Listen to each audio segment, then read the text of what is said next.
History for Fools. Welcome back, man. History for Fools. Hey. We got Butch Escobar. What's up? How's it going, everybody? You know what? School is almost in session, man. Getting ready right here. We're like in, you know how it is when you're going in between classes. We're in nutrition. You know, we went to the cafeteria. Yeah, I got my. We went to the school cafeteria. Got my little kid coffee. Fucking got my 5th grader coffee. Yes. We got Phillips over there doing homework. That's right. Making sure he's correcting our they're homework. Doing his little Scantrans. Scantrans. I remember those, dude. Did you have history class in history? History class in history. Did you have a history class in high school? Yes, but I got kicked out. And I had to go to like special ed history. So you were history? Yeah, I was history. I never learned about... Why did they kick you out? Because I was always making weird noises in the back. Because I liked, even though it was negative attention, my ADHD caused me to like negative attention. That was according to the school psychologist. I think she's a dumb bitch. I think I was just trying to like fucking make my friends laugh. So you're one of those kids, bro, that they used to have like you wear like a little furry jacket and they stuck you on Velcro wall. Yeah, bro. I used to be the kid that had to face the front of the class, like go all the way. They'd push my desk to the chalkboard, and I'd have to stare at the front of the class. Oh, so you're that kid, man. Like when they went on field trips, there was an extra person in the classroom to get you in a chokehold. Yes, there was. I had my own minder when we'd go on field trips, or my mom would go with me, which was fucking terrifying. So I always thought it was weird, man. Like when you were going on a field trip, and I guess it only happens in preschool, where the parents are allowed to go. Like there's a zoo trip, so the whole family goes, and you go in the bus, and that family stood there. Yeah, dude. And they got a free trip to the zoo. Yeah. And they're eating good food. I loved going on field trips where my mom didn't have to go. So I would always behave like a month before. I would start, because they would be like, hey, if you want to go to the museum trip, you got to start fucking being a good kid. So I would start to behave then, because then you would get good food. Like my mom would have to send me with money. Yeah, those were the only times that I liked in school, was the field trips, to be honest. Shout out to Mr. Shaughnessy. I don't know if I ever mentioned him on the History for Fools podcast. Oh, really? Is that your history teacher? He was my history teacher, bro, in I think 9th grade. Okay. And or 7th grade. And that fool took me to for extra. Any kids want extra credit? And I was already bombing, doing bad, failing. So I said I do. So me and these 2 girls and another kid, I think, and another girl. Mm-hmm. We all got inside his Volkswagen, like Ted Bundy, and we went to a superintendent meeting somewhere, bro. They were voting on something, and we got to see a bunch of teachers. That's fucking dope. Yeah. See, that's a good teacher, man. I like teachers like that. He was on his own, bro. No field trip, no nothing. So I don't know if it was sanctioned, but he took us, and we got to see him argue something and blah, blah, blah. And then he just dropped us off back to school, and we went home. I had Mr. Darby. That was my guy who did that, but he was the vice principal. And they had to bring him out of retirement. And he was like an old Texas man. And they just would make me sit in his office. So he started teaching me stuff. And like anytime I did good, he would take me bowling. But he would be like, Robert. He took us to a bunch of other meetings with him. And then when the teacher went on strike, I remember my metal shop teacher, Mr. Tringali, he wasn't down for no strike. Right. That fool's like a veteran, bro. Yeah, he's like, he was an old man. Bullshit. That fool lived in Thousand Oaks, bro. He drove all the way to Hollaback Junior High School. That's far, right? That's like an hour, right? Yeah, bro. To metal shop to little Mexican kids don't care. Yeah, dude. All we did was make ninja stars, bro. So this dude. What was his teacher's name again? Mr. Tringali. He was Italian. No, the history teacher. Mr. Shaughnessy. Mr. Shaughnessy, bro, he was protesting with the teachers for better pay, better unions. So they approached it for 3 days. A lot of kids, they were asked to stay home or come to school, but if you didn't have a class on that period, you had to go to the auditorium. So most of my teachers, I think, went to school because they were old. They don't lose that pension. They got good pensions. They don't care. So Mr. Tringali, metal shop teacher, first period, dog. We're just working and we're watching like people protest. And I can see Mr. Shawnee, see? Yeah, like Mr. Tringali from up there. Fuck you! Fuck you! And I'm looking at him going, this is my first period. He's saying, fuck you. What grade were you in? Fucking 7th grade, bro. It's crazy to see teachers. He was saying, fuck you. He was saying, scab. That's hilarious, dude. That's so fucking funny, bro. Then he goes, come over here, man. Let me teach you guys about some skills you might need to know in the future, man, if you don't want to get an education. Right. That's just in line. Bro, I was learning how to weld, bro. Yeah. Welders make great money. Yeah, imagine, bro. I could have took metal shop from 7th, 8th, and 9th, 3 years. Right. That's 3 years of learning how to weld. I could have fucking how do you say, dropped out of high school. Yeah. And got a job at the naval shipyard. Right. And you wouldn't be doing this. So Right now, bro, be somewhere, bro, with hot ass, with no one missing a finger. Bro, if you in another life, if you were to do that, you would look back and go, as a welder, as however old you are as a welder, and you'd be making great money, you'd have a home, you'd have a nice living, and you'd be like, man, thanks for Mr. Chingali, he saved my life. But if you look at it from your perspective right now, where you're at, he could have ruined your life. They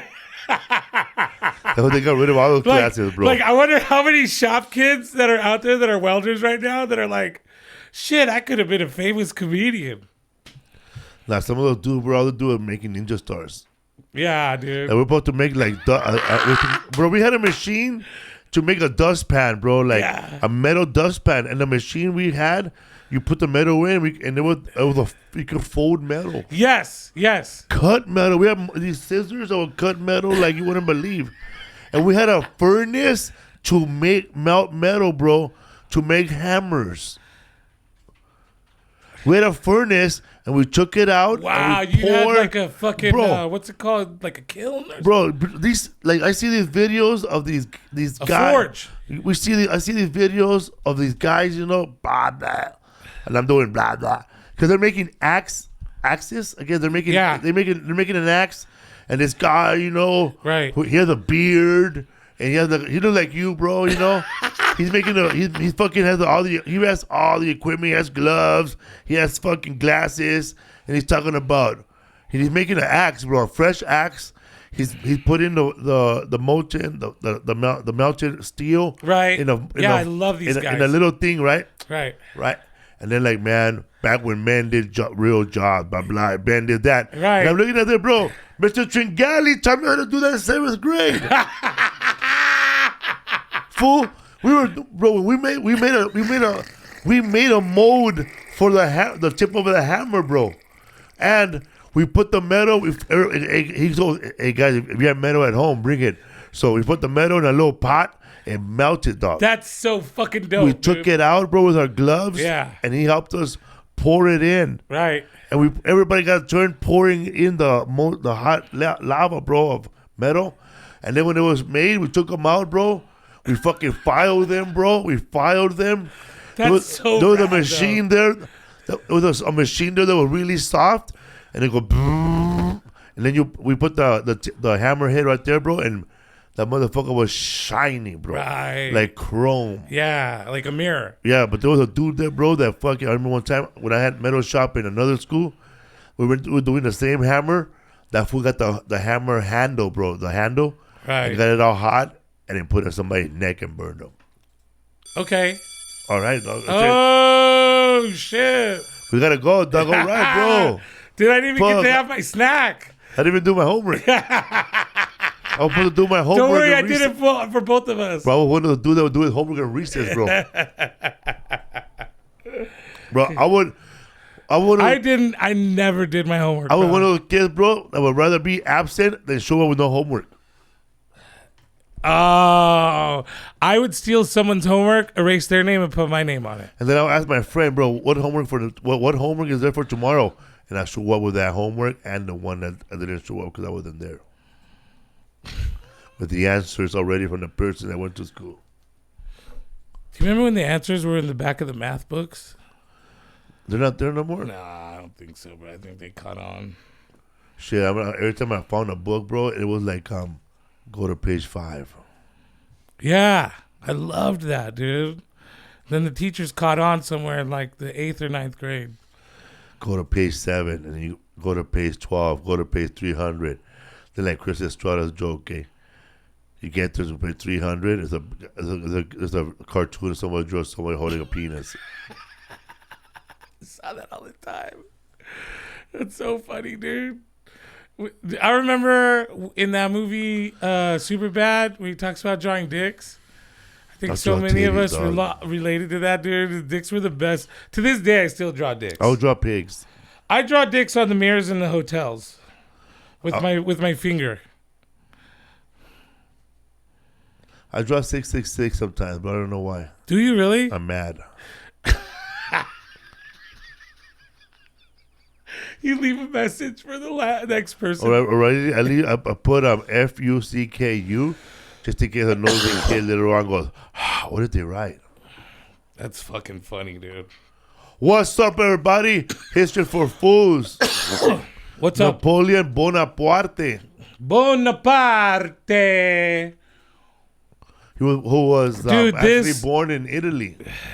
Yeah, right. Which was a state. Corsican. Yeah, Italy was Corsica. a state of Europe, right?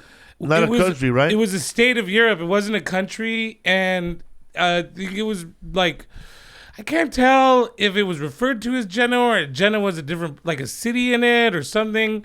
Because this is also, when I read stuff, man, like, I just want to let you guys know, like, I'm not inherently a smart person. Like, Felipe and me discuss what topics we're going to do, and then I jump into it. So I didn't even know that this was happening after this, our American Civil War. Yeah. This is like this isn't that long ago if you think about it in terms of things. Yeah, this is Napoleon Dynamite. That's one. That's one. Let's get into Napoleon Dynamite. Every time I see Napoleon Dynamite, that's two. You guys take a shot, eh? Bring out your notes. Let's do it. What up, man? We're gonna get somebody to catch up right here, man. He's about to I think he's about to light up. Okay. Ready? Okay. Hell yeah. I know that he was born in Italy, Corsican, right? Right. On the island of Corsica. Which means, by the way, that's where the Cheech and Chong movie was from, the Corsican Brothers. Corsican Brothers. I could not stop thinking about that. 1769, I believe, is when he was born. 1769. Yeah. And America was already talking about revolution in America, which is they stand on 1776. Right. And so like, okay, so actually no. So French had bought the Corsican island a year before he was born. Which is Italy? Which was part of Italy. And they acquired the island, I think, in a treaty or something. At this time, like, they've been at war with Britain for like close to 100 years, or at least half a century. And, you know, the thing is that France has always been under attack. France is constantly fighting wars at this point. So France takes this island, and at the same time, Corsica doesn't want to belong to anybody. They just want to be themselves. Yeah, they're like, fuck you all. And Napoleon, as a consequence, is growing up in this, and he's not poor. His family has money. They're he was born poor, right? No, he wasn't born poor at all. He's just born kind of a nobody. Like, he was born a rich kid on an island of poor people. So he was like the richest of poor people. But that's like, you know, I'm trying to think of a comparison, but it's like, yeah, it's like you're the richest guy in like Hawaii, you know, and I mean, most of the people who live in Hawaii aren't rich. So, his family did have some business. His dad was like a lawyer. And at this time that France had taken it over, his dad was a nationalist. He didn't want France to be a part of this. So Napoleon's growing up in that. At the same time, though, he understands like, shit, we gotta fucking be kind of cool with France right now. So he signs up to be a noble, like, because at this time France is starting to go, okay, people who on Corsica, we need to appropriate you. So we're gonna start sending you. So if you were a noble, your kids got sent to France, and they were trained in the military and brought up as like officers and stuff. So I mean, he didn't spend long there. He at like 8 or 9 years old, he went into military school or into reform school, and he was nationalized as a French person. But you know, one thing to remember about Napoleon, bro, super smart guy. Right off the bat, learned French like right away. He could write. He had a bad accent though. That was the thing. He had an Italian accent in his French, and he also liked water slides. I don't know if I don't know if I read that. Yeah, bro, and Bill and Ted, Their Adventure. That's the thing, bro. Is Napoleon is like this character in history that we've made fun of forever. But he was not even. He was nobody to be made fun of. Bro, this guy. Let me just say he this, was intelligent, man. I've never had more fun doing this project. Doing a project. Maybe the serial murders was as close as I came. This is an interesting guy because there's times I think the reason why Napoleon's such a prolific character is because of all that he did, but because of what he was. He was like he was a cool guy sometimes. He was generous. He was loving. He was a tyrant. He was a fucking murderer. He was a piece of shit at times. He was a liar. He was a cheater. But he was all of these things, man. And I think as men, we could relate to that because like, there are times where he was super generous to people. Like he took care of everybody he went back when he became ruler. He went back and took care of everybody that took care of him. He was like Steve Harvey, bro. He went back and like bought a wig, gave everybody money that took care of him, and like, you know, and then like there were times when like during like when his occupation of Egypt, he told his soldiers to respect Muslim culture. He allowed people to be gay. He was all about free religion too. Yeah, he was enlightened. He didn't have religion. He was atheist. He didn't believe in anything. That's true. Like at some point when he was in Egypt, and everything you're saying right there is true about. He was like, don't mess with the Muslim religion. Let him keep practicing. That the elitist people that were not they were against that decision were saying that he was getting too close to Islam. Yes, they were haters because they think that there's a rumor that. See, man, he thought about even back then, man. He started hanging around with black people. Oh, he's trying to act black. Right. Well, that's the thing is he was a very progressive thinker. So you got to remember this is the time where this is the turn of the century or the end of the century. I'm sorry, and they're like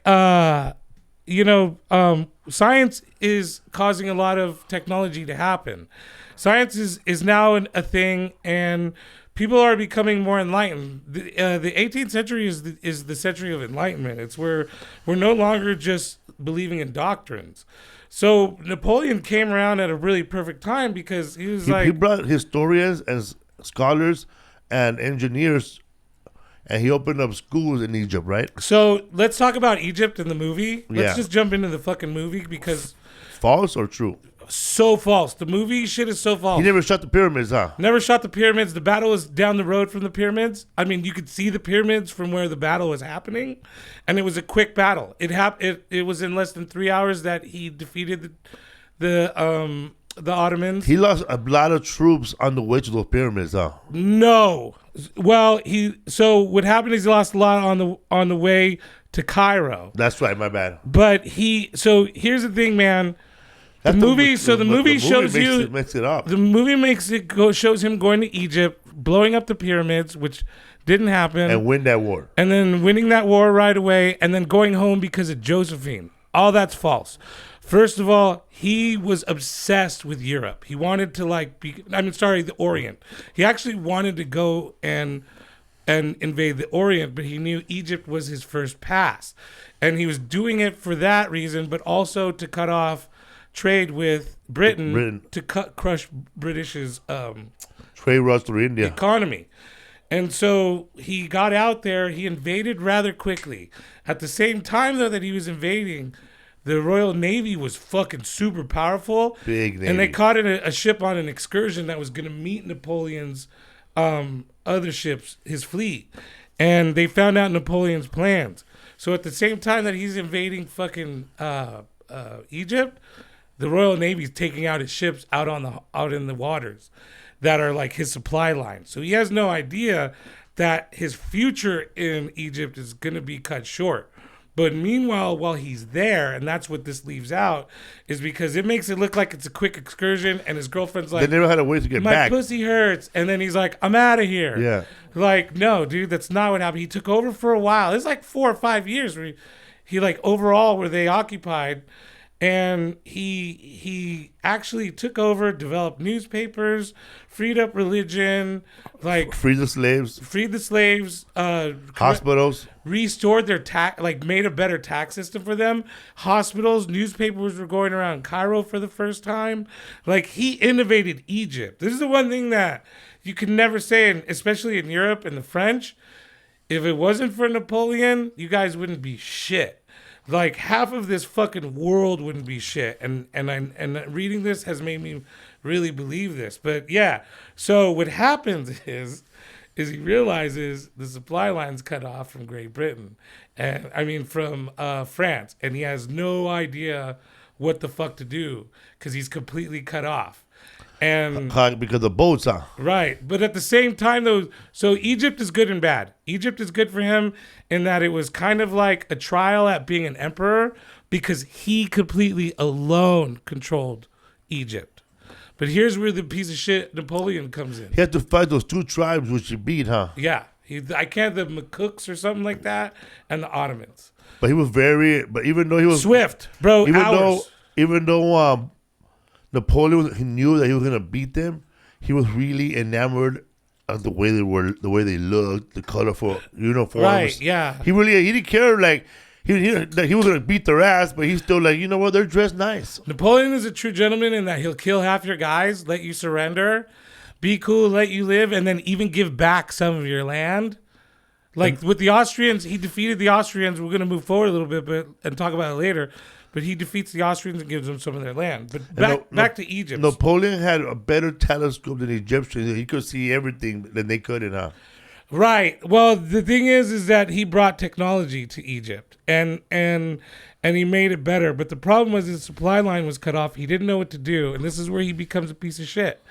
He knows that his time's going to be short in Egypt and that it's going to become a huge failure at the end. So he hops a boat with some of his guards and abandons 20,000 guys in Egypt and fucking heads back to France. His troops. And then when he gets back to France, he's like, hey, just so you guys know, we conquered Egypt. It's ours. It's all good. Fucking let's move on to the next thing. And because they were so in love with Napoleon at the time that they just kind of let him get away with it and they didn't really investigate it. But very soon the British. That's why here in America we have checks and balances. But I'll be honest with you too. He left the guy in charge, and they held reign for 2 more years after he left. So it wasn't like they were going to catch on right away that it turned to shit. But it did give him an entrance in to what he could be into the future and what people could see, you know. And so that's the thing about. I don't like that these movies come out and they don't say this isn't exactly what happened.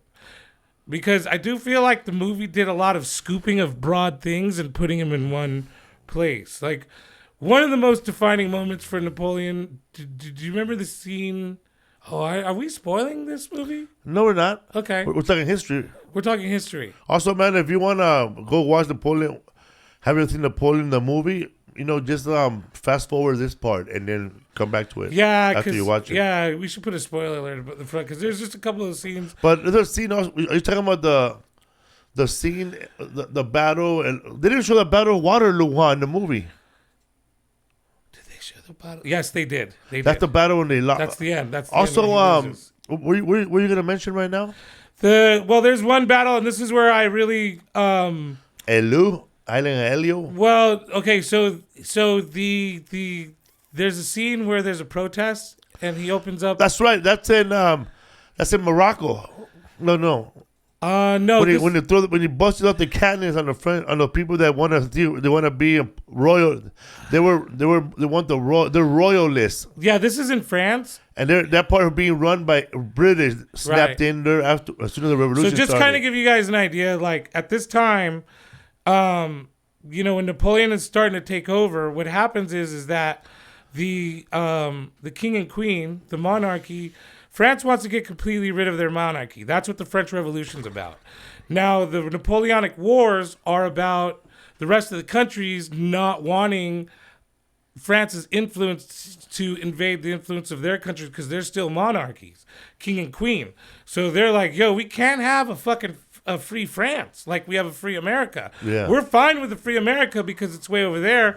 British is like, we don't give a fuck because we're a constitutional monarchy, which means is we just have a king and queen that just do what they do now, which is we just walk around and spend money, but like the rest of the region is like, fuck no. And this is when like the first coalition kind of breaks out against Napoleon because they're afraid of freedom. They don't want other people to be influenced by what he's doing. But and also at the same time, that part of the I think they're called, I don't know they're called separatists, but during the French Revolution, it's not just Napoleon Dynamite.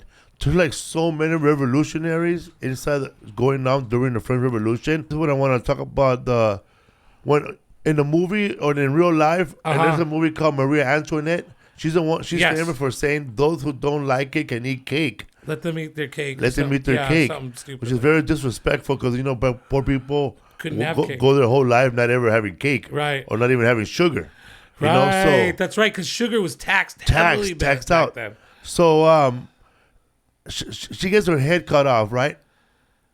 Yeah, because so at the beginning of the revolution, she gets her head cut off, right? Right. And the people in charge who decided took her to court and had her head cut off. These people were part of the French Revolution also, right? And later on, that's the guy that kicked out Napoleon's homie, kicked out of the office. Yes, that guy. That period of time, which is 4 years or 5, is called because they were locking up a lot of rich people that are part of the royalists. They were killing them. 14,000 of them. This is like what happens when in Laos and Vietnam and Saigon when they took over, and in Cuba they started killing all the rich people, right, bro, or anybody that was close to the royal family, right. So these people that were doing this, I didn't know that about those other countries.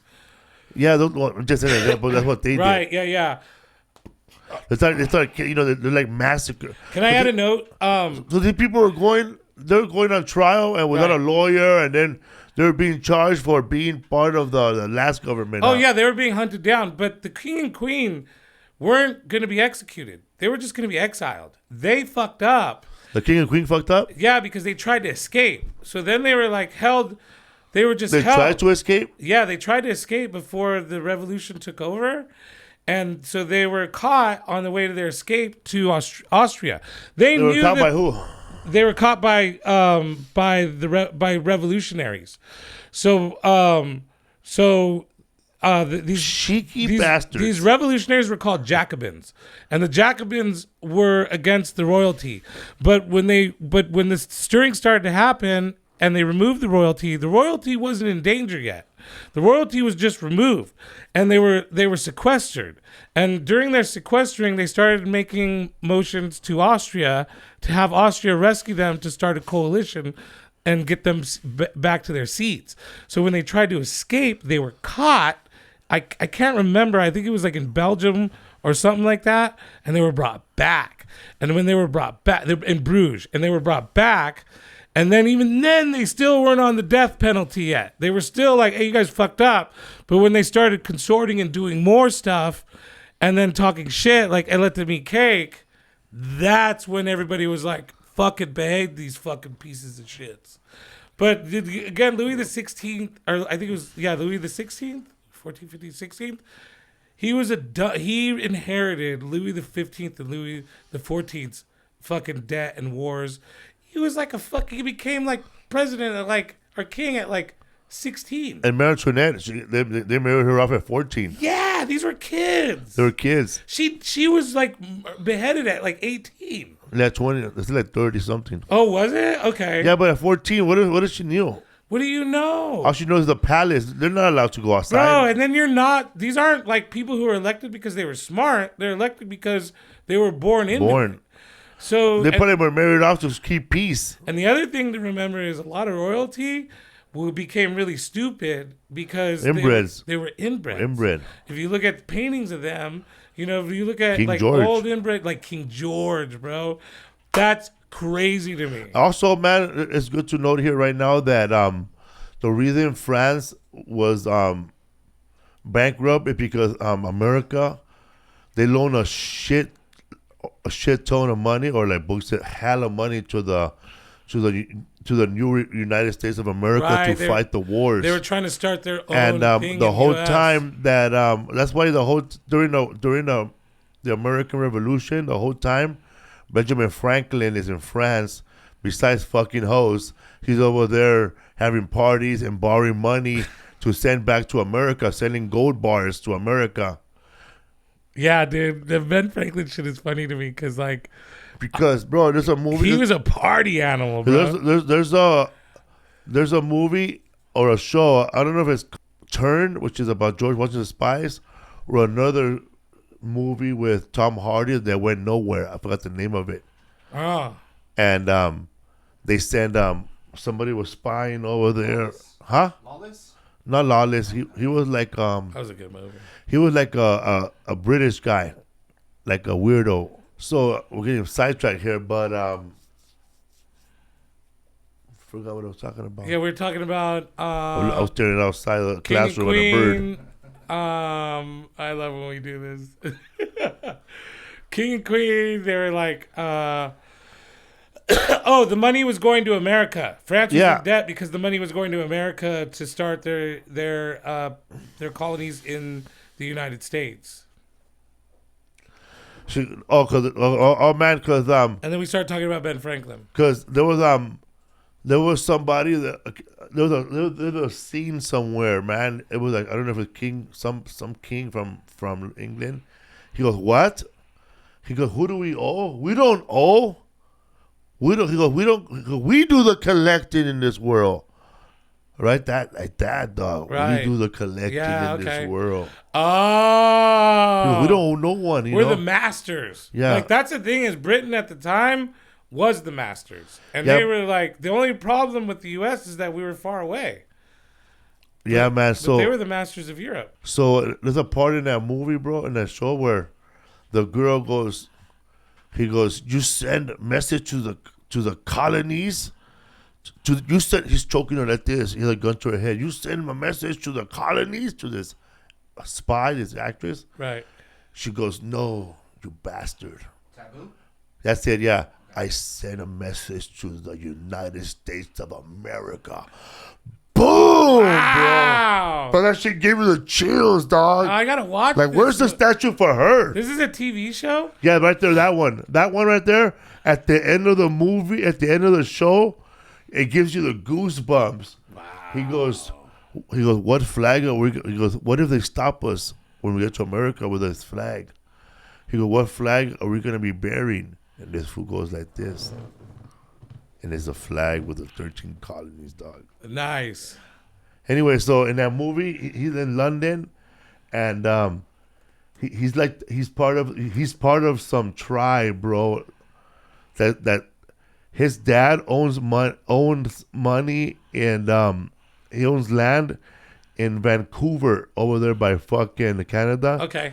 So the only way he can go get that if fucking the British wanted to take it from him. Right. So the only way for him to keep the land, all those lands, is if British loses to America. So he's gung ho trying to help America. Okay. So this fool, bro, is going to America. It's like he has a spoiler dog in the alert. fight. He's going to America, bro, with like 100 gallons of saltpeter. Okay. You know what saltpeter is, right? That's it's The like powder, phosphate. Yeah. the powder to sulfate to make Yeah. gunpowder. Yeah. Yeah. Oh, it's to make gunpowder too. Which we're gonna get into later with guns. Come back to Napoleon, man. Sorry about that. We got sidetracked. No. It's all good. So like that's the thing is like we also have to like if you're a democracy in Europe, which is I think all of Europe at this point. You were saying that this Napoleon. You have Napoleon to thank for this. You were saying that this Napoleon thing led to World War One. Yeah. So here's the thing, man: is Napoleon's war has led to other skirmishes and other things like that has led to World War One, and then from World War One we go to World War Two, and from World War Two we go to almost all the conflicts.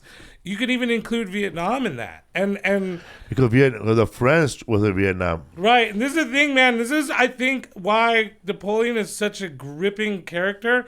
Again, you would see him on TV. He's played in all these different roles. I remember Time Bandit. He's a fucking buffoon.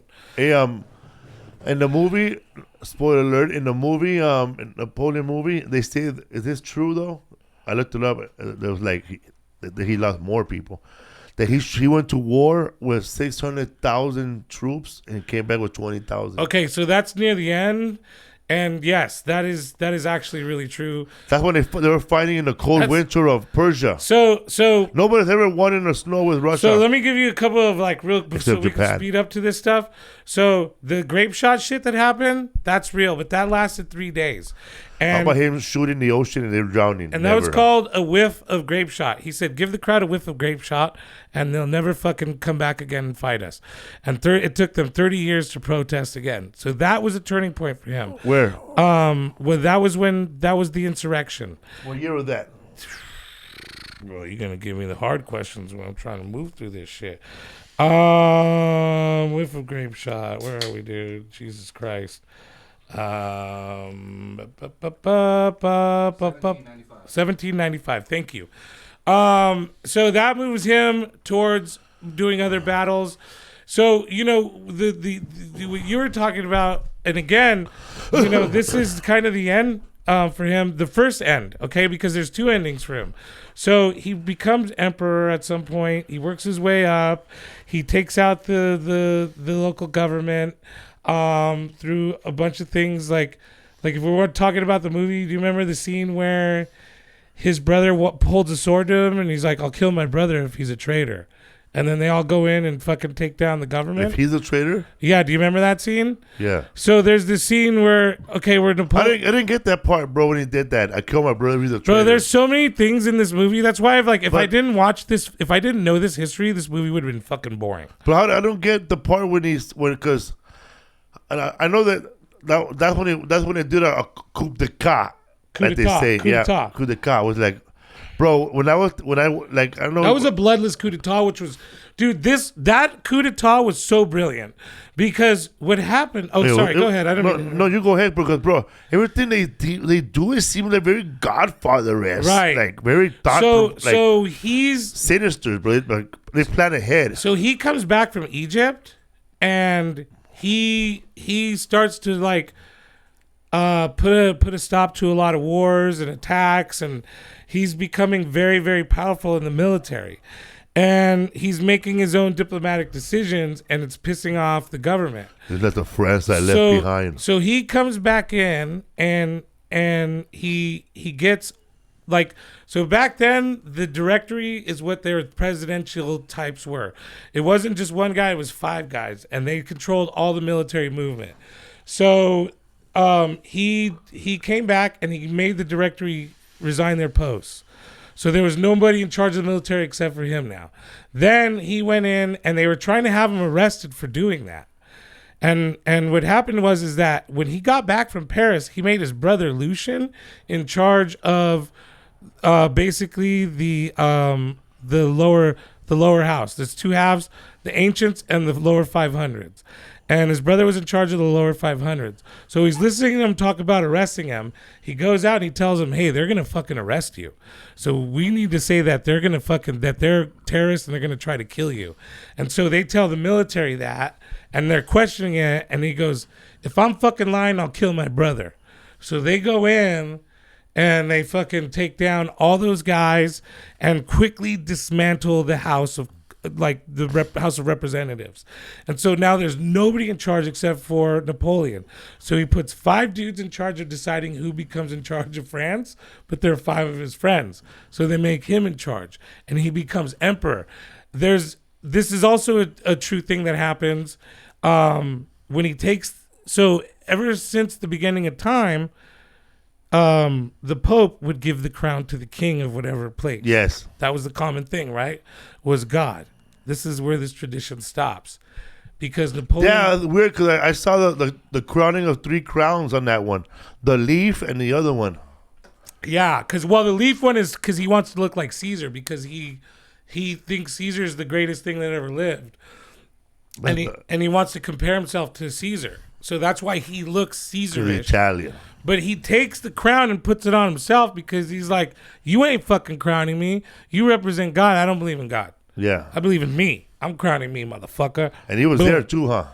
What's that? Was the Pope there when he did it? The Pope, he took it from the Pope who was trying That's right. The Pope went to give it to him and he takes it from the Pope and he puts it on his own head. And that's a huge symbol of him saying, like, I don't give a fuck about churches.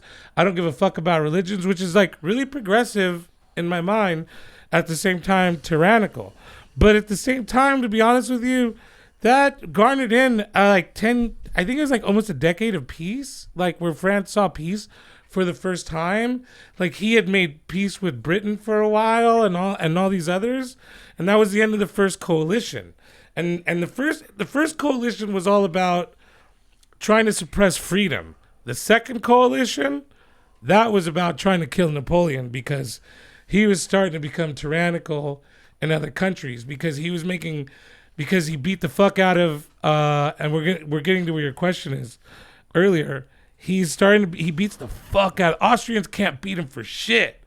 And so finally they're just like, fuck it, dude. Whatever you want, dude, we'll do it. And so he gives them some land. Hey man, he said, I learned a lot from that war, bro. The way he took over, but he goes, man, what did he say?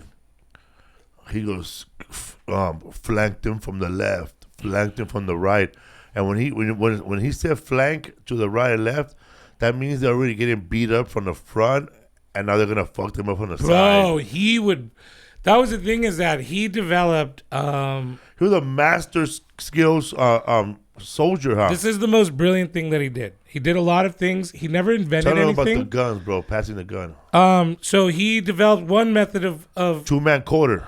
2-man quarter, which is like it's a line of 2 guys, and it's a row, probably about 6, 7, 10 deep, and the guy in the back is loading the rifles and passing them forward, and so it's like a machine gun, pow pow, pow pow, pow pow, and it's just rotating, and as those guys get shot down, the guys behind them pick it up and keep going, and so it's like a rolling phalanx of bullets. Because at that the British. They were not fighting like that, and they didn't fight like that in America. The British would just, one guy will shoot, right. Then he'll kneel, and then the other load, and the other guy will shoot, right. And then we'll get kneel. You have a lot of soldiers doing that. He developed a lot of tactics, but this was Napoleon's way was way better than that, right? Here's the best thing that Napoleon invented in my mind was he invented the mini battalion or mini brigade. Oh, excuse me, sorry.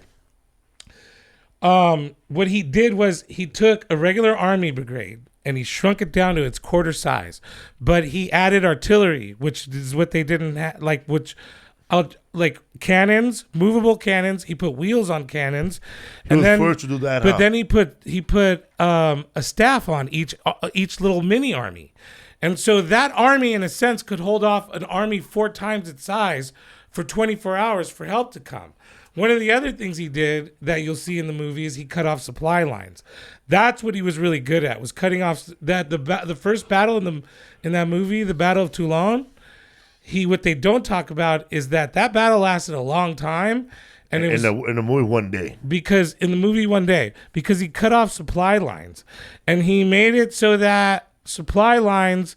So when they were dried up with supply lines, they would go running, and he was really good at that. In the one of the final battles against Austria, which caused the first coalition to end, he was outnumbered 3 times to 1. But he cut off their supply lines, and with those mini armies, just just grinded down. Like, with his numbers really low and their death numbers really high and capture numbers, he was able to get them to surrender, give up their daughter to him at some point as well. He wanted that daughter just to have a baby, huh? Just to have a baby. But they that's the thing, is that, so at some point, he owned Austria, Germany, Russia, Prussia, parts of Africa, but just all of Italy. But we're just Rome. talking about Italy. He didn't fuck with Rome. Italy, Sicily, whatever all that is. He didn't want to fuck with the Vatican because he knew that would go too far. But what he did, bro, was that he owned these guys, and then he started to develop a system of trade so that he was trying to choke out the Brits. He was only at peace with the Brits for a little while, but he wanted to choke them out. So what he did was he made all his guys now, who are his forced allies, to stop trading with the Brits. But what happens is that Russia goes, "You're fucking us over, dog. Like, we can't get up with this. We can't, this is fucking up our economy." So Russia says, "We're not going along with your trading system anymore." And that's where he fucks up, because Russia's really far, huh? And that they're probably paying too much tariff, huh, to get all the supplies. Yeah, it's too far. Other countries. And that's what fucks him in the end, because because his advisors, and it makes it. And again, just so everybody knows, I'm not trying to give it too much away, but what's the girl that he's in love with, Josephine? She has no sway. He loves her. He's crazy about her. But in real life, he doesn't give a fuck what she thinks. But his advisors are like, "Just leave Russia alone. It's too far." I heard that she started an affair as soon as he left to go. That's all true. All that's true, and we'll get to Josephine later. But we're getting so what happens, bro, is that Russia refuses, and this is brilliant on Russia's behalf. Didn't Russia team up with an ally of his? Or that was England and Persia, England and Austria. It was England and Austria. So he's fighting 2 wars at the time. He's fighting, bro, like everybody around him wants him dead. So he goes into Russia to force them. He takes the first Russian town, their seat of their religion. He fucking keeps marching forward. His advisors are like, "Look, dude, because he's like, we got to look for these guys." And the more he keeps going into Russia, the more he keeps finding abandoned towns. He only has one battle. Because they don't want to give it to him, so just burn it, huh? Say they get into Moscow, and then they burn Moscow. Damn, he got deep then. He got deep in it. Bro, And think about it. That's on foot and horses. So he doesn't go to St. Petersburg. What he does do is he turns around. But by then it's too late. The winter's coming, and it's one of the coldest winters ever. And he's not prepared for winter to begin with. He didn't even think about it. The Russians are used to eating leather boots, so they're ready. So his men start dying on the way out. They start fucking falling. They're eating their own horses. They're dying. At the same time, bandits are coming and fucking them up. And yeah, so those are the scenes. Fuck yeah, dude. I love those paintings, dude. And he comes back. It's funny, man. The guy was painting. Don't shoot me. I'm just a painter. He left with 400,000. He came back with like 30,000, something like that. I could be wrong. I know someone's gonna correct me on all these numbers. I have it all written down. Dude, I read that also that Napoleon could have been a hand model because he had great hands. I didn't hear that, but also I read that. Look it up, fella. Napoleon hands. So in the movie, obviously they make him look like a man. He was skinny. He was gaunt. He looked frail. He didn't do a lot of battling. He didn't talk like the Joker. Huh? He didn't talk like the Joker. No, he didn't talk like the Joker. He had a bad French accent, which is why he was a nationalist. Which is why he wanted to always. He did this. This is the other thing is, I don't know if anybody realizes this, but France's greatest asset wasn't a Frenchman. It was an Italian turned Frenchman from the island of Corsica. But anyway, so yeah, his guys get starved out. He comes back with nothing.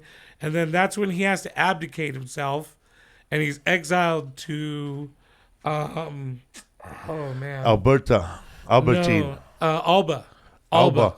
And when he was exiled to Alba, who exiled him? The French or the other countries? The local French government. Even though he was emperor? Yeah, because here's the thing about the French, man, to this day. It's Democrat, right? You cannot fucking fuck with the people of France. If they get pissed Because they rule, the people rule. they will revolt. To this day, when they revolt, when the French people start tearing up the streets, it's time to change your shit up. Here, the British exiled him. Oh, the British exiled him. Yeah. Okay, so it's the Brits. That How about his hands? His hands? Cause I'm looking for it. It says he always kept his hands in his pocket. And that one thing, but I don't see it. Just look up Napoleon hand model. So the Brits controlled France at this time? Huh. Yeah, that was near the end of his life. Great. Okay. All right. So that all happens, dude, and he goes to Elba, and he chills in Elba for a while. And I'm keeping time, by the way. So, so he goes to Elba. I mean, could you imagine, bro? At one time, you're the greatest conqueror of all time. Like, nobody could fuck with you. You're untouchable. And all of a sudden, you're the king of this little island. Which, by the way, the island falls in love with him. Like, they love him, huh? They and love he has his own troops, though, right? He gets to take, like, I think, correct me if I'm wrong, like maybe 5,000, 2,000, something like around there. What kind of deal is that, bro? This guy's trying to kill you, and then you give him his own island. Well, what's crazy, bro, is now, They don't want the French people to revolt, huh? We hunted. In this time, Saddam would have been given an island and given some money to chill and just. But they know if they were to kill Napoleon, the French people will revolt, huh? Because they loved him. Because him. That's what we're gonna get to next.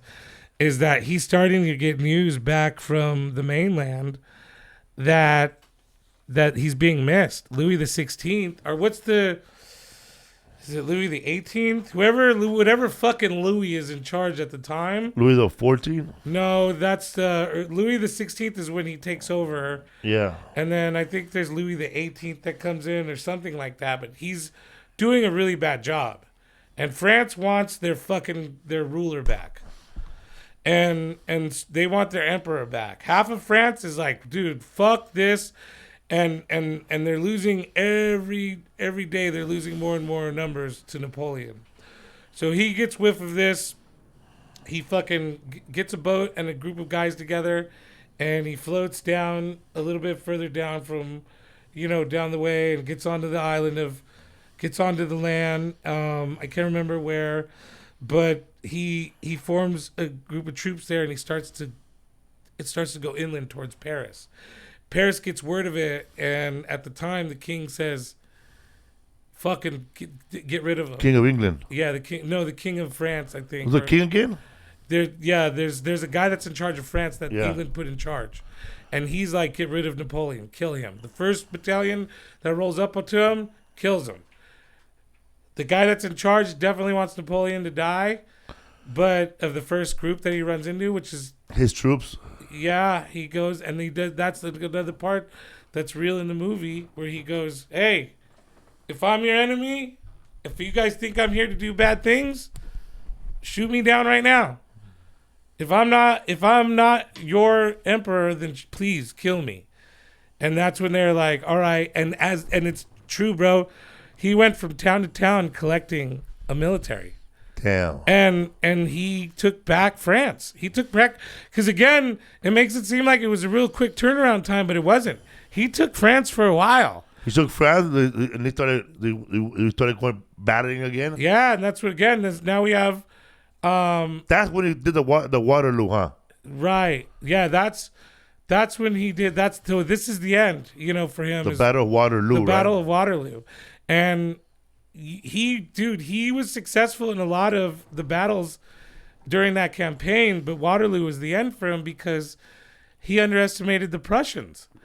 They fought the way he fought, huh? Well, that was the other thing, bro. So that there's a scene again, and I don't think I'm giving anything away because This is all historic. This is historic, and you can see this. There's a better Napoleon movie that was made in the early '80s that the director paid fuck tons of money to have every scene be accurate. All the troops in the movie are not CGI, and all the fucking regiments and how they're shaped and everything. Was that with that actor something Scott? I can't remember the name, but there's a scene, and this is a famous thing, where they would get in a circle. Napoleon developed this. He says it in the movie. They're stealing my battle tactics. But fucking, they get in a circle, and it forces the horses to go around in a circle. And you just pick them off. And the circle's like 5 rows deep of guys. There's triangles, there's those squares. Those guys on horses have swords or guns? They have swords and pistols. But they don't have time to reload, huh? No, like some guys would just have a couple on them. Yeah, this is before the repeating rifle and repeating I noticed pistol. that in the movie, and when I looked it up, that Napoleon had a certain type of regiment guys that were I think they were actually engineers, bro. Yes. They had a sword, they had a fucking a rifle in the back, and they had a pistol. Right. But they had a badass axe. Yes. And their axe had the point to stab the castle or forges it in, and also to cut down trees. Yes. And their sword was a regular sword, but the top part they could flip it over and chop it and saw a tree off. Yes. Yeah. So those were like that was ingenious. No one had those before, huh? No. He had guys that invented that stuff. So he was fighting with engineers that were fucking ready to. He was the first guy Like, to deploy. I'm gonna take over your town, and we're gonna start building a new France today. Well, because here's the thing, bro. When do you see a kid? He was fast at building forts, huh? Yes, very fast. Well, part of it is also the morale of his men. He would go into battle with them. And you gotta pump motherfuckers So up. if you're going into battle, bro, and your horse is getting blown up and all that shit, dude, you got to go into battle. So now he's implementing. Engineers back in the day would sit at the back of the. They would be back home inventing stuff. Now they're inventing stuff on the battlefield. He changed battle tactics forever. I thought Napoleon, man, was a big cheerleader for his troops. Like whenever they were down, he'll go over there and make them laugh. He'll sit with them, make them feel good. Like they'll be like the guy will have one arm. Napoleon come out to you. Don't worry, man. You took out 100 motherfuckers for us. You're a hero. Right. You're the best. And you know what? We're gonna fight for your arm. They today. loved him. Here's some beer. And then Napoleon will be smoking a cigar. He don't give a fuck. He'll give them a little taste. Put a blanket on them. And one thing about him, man, he was like filling up their morale. Right. And they'll feel good, man, and they will follow him anywhere. Right. Yeah, that was the thing, is that he knew, and again, man, this is a guy, if you came from the island of Corsica in today's age, bro, it would be like you came from like East LA, or if you came from like a bad part of town, and maybe you were the family that owned the fucking liquor store on the corner, but it was still like, he came from nothing. In fact, they used to look down at him and go, "Oh, they still remember that part where they say they still consider you a Corsican thug." Yeah, because to them, bro, they were apes. They were like if you look at caricatures of in the Napoleon, he always had a big head, right, with that gorilla hair, bro. Right. I always wondered why they did that, dude. Because it's what and it was the British who started Napoleon complex. Right, because he wasn't a short man. He was the average average size. 5'8", dog. Yeah, he was the average size of the. He just didn't have blonde hair and blue eyes. No. He didn't have blonde hair and blue eyes. He was gangly, and he had like kind of a distended belly with like skinny legs and no butt, and he was like an awkward looking man. And he had great hands. He had great hands, apparently. Well, him putting his hand in his thing like that was an homage to Caesar. And all the great conquerors. Okay, see that one with a horse on it right there? In that corner, that's him before the Battle of Waterloo, going in over the French Alps into Italy to take Italy, and to fight the Austrians. Sorry, not before the Battle of Waterloo. When he won the first coalition before he became emperor, he had that painting done. He didn't see. This is one of the things that Napoleon was also. He was a liar. He fucking didn't go over the Alps on a stallion. He went over the Alps on a donkey. If you look up Napoleon on a donkey, that's a more accurate painting. But I didn't fight 500. It was 700. Yeah, yes, that's it. not that one. See that one? Yeah, that's him going over the French Alps. Right there on a donkey, Yeah, and he was like, because his idea was like to be like Hannibal, who did the same thing. That was a comical one. That's a comical one, yeah. Man, they hated this guy, bro. They hated him so much. Backwards. And that was the thing, is that if you were a French person, and honestly, man, I'll be honest, in the end, when he was banished back to St. Helena after losing the Battle of Waterloo, he only wanted, dude, I really believe this. He just wanted to be loved, to rule France and have French people free. And have French people free. They wanted to eat. Bro, he was a progressive dude. He just also was like, he's like Bill Clinton, bro. He wanted to help minorities out and be cool with everybody and have free religion, but he was also a bad guy. He was very progressive man.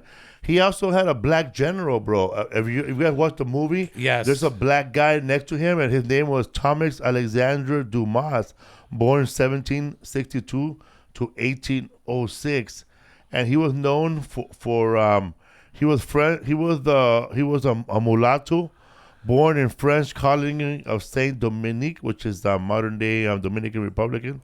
In Haiti, he joined the French army as a private and rose to the rank of general. Also, his son wrote the book Three Musketeers and Count of Monte Cristo. What's his son's name, Philip? Thomas Dumas. Thomas Dumas. They mentioned his book in the Shawshank Redemption when Andrew Dufresne gets all those books, and the guy they're putting the books away in category, and he goes, "We got this book here about Dumas." Oh, that's Thomas Dumas. The Count of Monte Cristo is based on a prison escape, and the whole movie is based on a prison escape. Yeah, I love that shit, dude. But it's funny, man, how the black general, bro, he was from Haiti, Dominican Republic. Yeah, and he fucking Napoleon put the general in charge of 50,000 troops. Yeah, that's insane. Because back then, man, it wasn't like it is now, bro. They didn't see color. No, and to be honest with you, man, I think That's how progressive, badass he was. I don't know if this is a European thing or what, but my only experience European-wise was going to Montreal, Canada.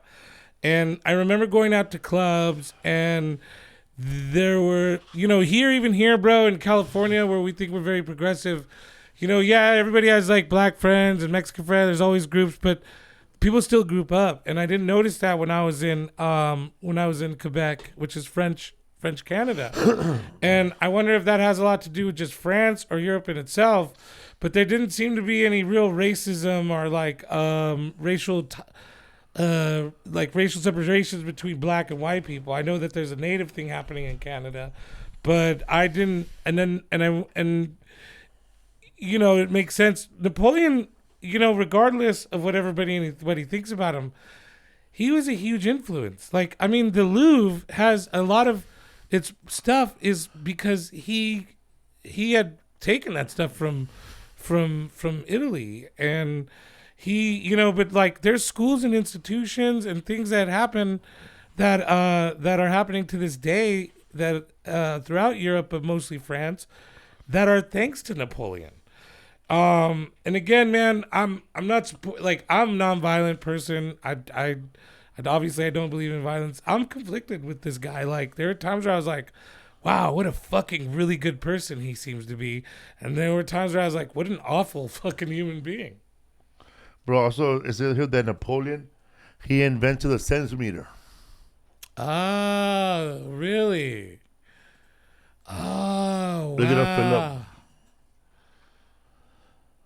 Did he invent the metric system or just the centimeter? Of course, they'll say he was short. The British will say he was short. Somebody who invented a measurement tape. Something so small, the centimeter. Yeah, dude. That's the thing, is that So, if you go back to his early life, when he was 9 years old and he had to go to school, he learned French fluently in 3 months, even though he did it with an accent. He was really smart. He loved history, was his favorite subject, but he was great at science and all the other subjects, but his greatest subject was math. And that was the thing, is that they put him into the artillery. And back then, if you were a captain or a general in the artillery, at first that didn't mean shit because the artillery wasn't shit. But because of what the Americans had done with their artillery was starting to make it show up on the battlefield and not just on ships. And so he came at the same time that artillery was being innovated in a very heavy way. With his math skills plus artillery, and any artillery person will tell you, you need to have math skills in order to know how to do artillery. He mastered artillery, and then he came up with new ways of using artillery. Yeah. Like he took the grape shot, and I don't know if Napoleon? Yeah, and I sent you that grape shot video. I don't know if you want to play it on here later and clip it in, but dude, that to me is... What grape shot? So remember that video I sent you of the grape shot? It's a video of a guy showing how grape shot worked. These are grape shots here. That's grape shot. So one of that's those. right. So on the left, that's grape shot. Yeah, that'll fly out and just so like that's- a big shotgun. So some of that's grape shot and some of that's canister shot. So on the far, so that stuff in cloth is grape So you shot. shoot 5 bullets at a time? So what happens when that thing explodes, the fabric that it's in, one of those balls is a little bit smaller than a cue ball. Yeah. Okay? And see how it's metal, draped up right? like that? So as soon as that thing fires out, the cloth and the twine burn up. And those things just spread like a massive shotgun. If you look at that lower left So you corner. can blow away like 30 people at once. So if you look left of that is canister shot. Now that would go inside of a can and the can it would explode.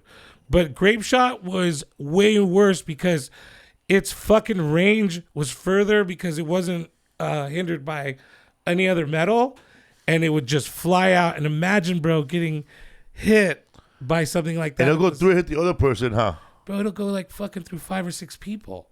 Like, And it'll cut it out trees, when huh? you see heads explode in movies where they're like firing cannons. They shot one of those at those insurrectionists, bro. Yeah. Grape shot. And the reason Yep. it's called grape shot Let's see. because when it's actually together, it actually looks like a bunch of grapes. Now this is a 9-pound cannon charge with grape shot. So they will put that in the cannon? Yep. A wooden standoff, 12 grape shot balls, all tied together. Was that a accordingly, Turkish soldier, and bro? it's cased in a canvas bag. This is a Now, Napoleonic the idea guy. of this is when this is put into the cannon and fired. Okay, the wood acts as a standoff to stop the ball expanding and blocking the barrel and exploding the barrel. Once it goes, then the flame of the cannon will actually burn away all the wood and the cordage. Now we know that these were fired at the Battle of Waterloo, that we used on the battlefield, because archaeologists have actually found grape shot on both sides, French and the British. Now this Can you imagine getting hit by one of those things, bro? Like your head would explode if you got hit with one of those that. fired? Huh? You have a video of one of those fired? Because I saw in a movie that he was melting old cannons to make those balls. Yeah. Oh, so what he was making in the movie was not cannon, was a grape shot. He was making. He also mastered using shrapnel shot, which was like a ball of lead, and it had cuts in between the middle of it. Like we use split shot for fishing, but with a bunch of splits. And what he learned was that when the ball hit at a certain trajectory on the ground, they would all the pieces would explode and go into people.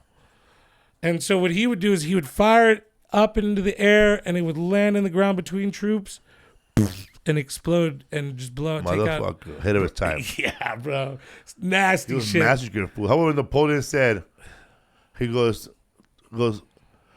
remember, man, if we ever like in a battle with that guy again, that I left no POWs.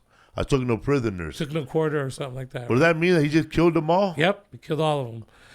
There's one thing that I need So to he know. was he Oh, like, look, here's some grape shot. was he bragging or what? He was saying, I'm not going to let anybody fucking live. So he's pretty much threatening a guy, huh? Yeah, he's letting him know, like, no one's going to survive if you fight me.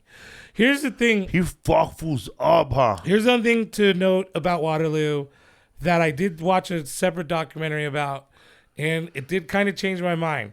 So He ran on that one, huh? he ran, and one of the things is that he looked like he was gonna take.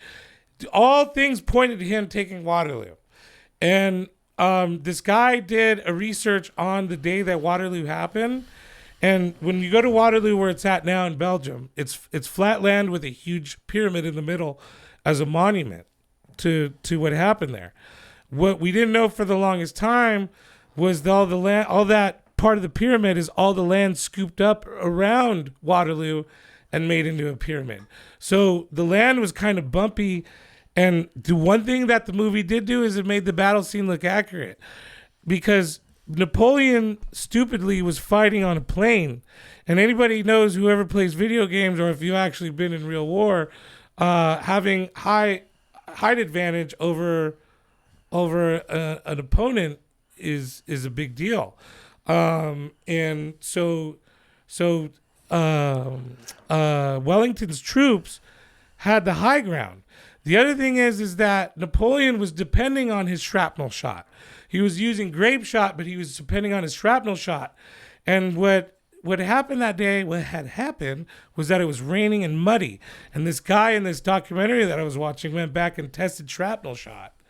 He's a British military specialist, and he remade shrapnel shot, and he shot it into mud. And what happened is that the mud kept the shrapnel together. Damn. So what he believes, his hypothesis, is that Napoleon actually would have won the Battle of Waterloo had it not been raining that day. He would have won the Battle of Dryloo. Yeah, man. Yeah, man. There it is. There's fucking Napoleon. Napoleon, man. What do you think?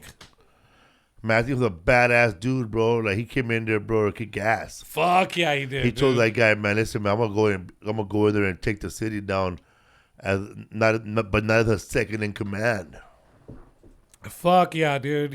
And that was the thing. But you know what I think that was very smart of him, is he watched himself with the government when he first started building popularity. Like, one time he went and commanded a bunch of troops in the north or east or something, and there was no money in the town, and the troops were in a bad way, and he helped restore that military in that town, and they loved him.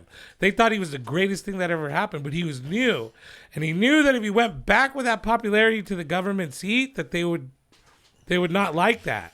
So he came back and humbly just said, "Oh, we did good, things were great there," and reported like nothing happened.